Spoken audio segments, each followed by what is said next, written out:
Okay, we are on day 4 of Maggie and Millie. Our team cooperation goal is still active listening. Think for a minute about what that looks like and what that sounds like.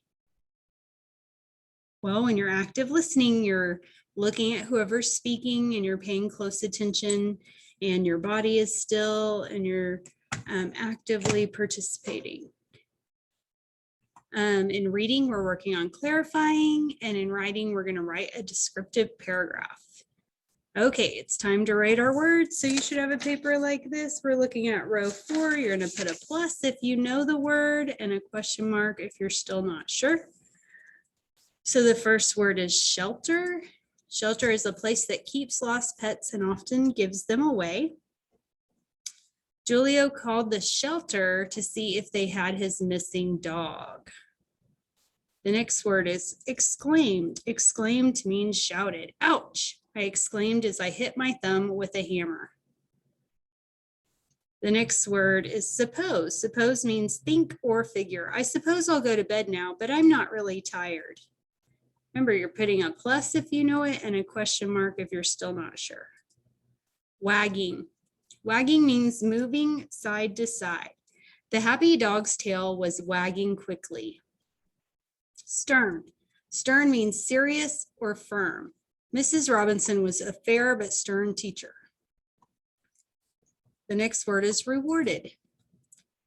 Means gave a prize for good work or good behavior. Ming's dad rewarded her with a candy bar because she kept her room clean. The next word is disappear. Disappear means vanish or go away.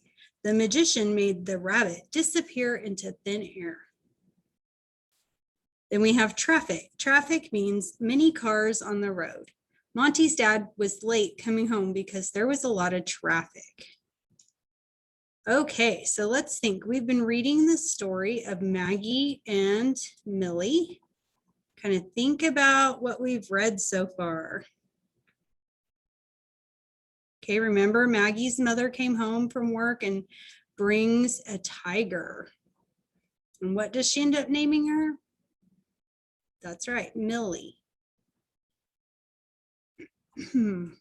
So then Maggie spreads out blankets for her to sleep on, and she ends up sleeping near her room, and in the middle of the night she has a bad dream and Millie's right there to help her out. And then the next morning they have pancakes and she has to tell Millie to get down from the table because Millie's on top of the table. Okay, so let's look at our question. Why does Maggie want to show Millie the neighborhood? Well, Maggie wants to show Millie the neighborhood so Millie will never get lost. She wants Millie to know the area of the neighborhood. Okay, for our listening comprehension, I'm going to read page 12. When breakfast was finished, Maggie and Millie got ready to go for a walk. Maggie's mother had bought a leather leash for Maggie to use with Millie. It was a beautiful day. As soon as Maggie and Millie stepped outside, Millie became excited. She was eager to run and play. Eager. I don't understand the word eager. Let me read more and see if I can figure it out. She jumped up and down. She purred. She pulled at the leash. Ah, I see. Millie's acting very excited, like an excited tiger. So eager must mean excited. Now I can understand and keep reading. She purred and she pulled at the leash. Then all of a sudden, Millie started running down the street.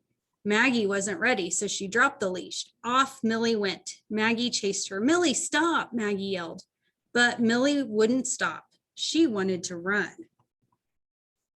All right, let's look at our questions. We have, why is Maggie afraid? And then, why is Millie looking up at a tree? And then on the right on it says, which of the following means about the same as trotted on page 13? So you'll be looking at the page you're going to be reading today. Is it fell, crawled, jogged, or slid? And tell how you figured this out. So I'm going to underline means about the same. So you're going to have to figure out something that means about the same as trotted. And then you also have to tell how you figured that out. So give, how did you figure out that that was the correct choice? And 4 says, what commands do you think Maggie will work on with Millie and why? Okay, so you are going to read page 13 before you answer your questions. We're going to watch a little video about ride-on discussions. Right on. Hi, everybody. After our team huddle, I wrote my answers to the right on question. The question is, why is Ranger Tom known as a superhero of the environment? Want to hear what I wrote? Listen. Ranger Tom is known as a superhero of the environment because he protects animals all around the world, like pandas in China and elephants in Africa. I want to know what challenge score my sentence would earn. So I'm gonna check the right on rubric. Did I write a correct answer that makes sense? I did. Did I answer in a full sentence with the question stem? I did. Did I give evidence or show use of background knowledge? I did. I used evidence from what we read about Ranger Tom. So my answer would earn a right on challenge score of 100 for my team. Hey, you could earn 100 too. After you write your answer to the right on question, check the rubric to make sure your answer is complete, correct, and gives evidence or uses your background knowledge. If it does, you might earn a challenge score of 100 for your team. How cool is that? That's cool. So thinking about that video, why is it important to look at the write-on rubric during our class discussions? Well, it's important so we can include all the important parts of our written answers. Okay, so you are going to read that page 13 and then you will answer your questions.